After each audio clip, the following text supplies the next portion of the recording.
This is the VOA Special English Agriculture Report. What can you do with earthworms? Some people use the creepy crawlers to catch fish, but others put worms to work making compost. Compost looks and feels like good soil. Gardeners and farmers add it to soil to make plants grow better. You can make compost from food waste at home with or without the help of worms. How the worms help is by first eating and processing the food. It comes out the other end of the worm as rich compost. Kim Gable from the University of Florida Extension Service in Key West says worms known as red wigglers are the best varieties to use. You need a container to hold the waste and the worms. The size of the composting bin depends on how much compost you want to make. You need about 1 kilogram of worms for each half a kilogram of daily food waste that you add.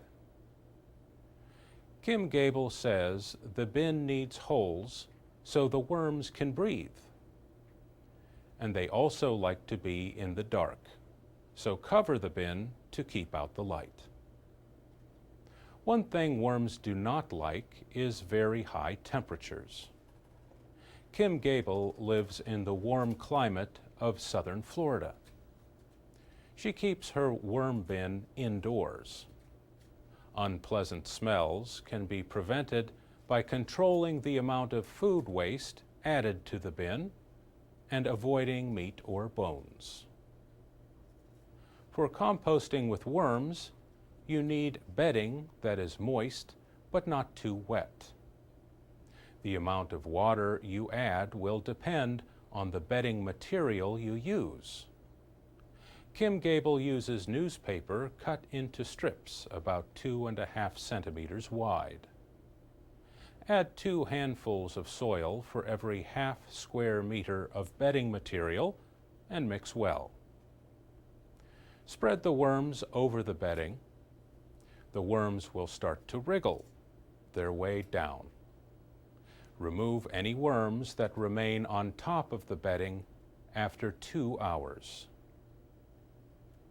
When you feed the worms, place the food about 2.5 centimeters below the surface of the bedding and cover it.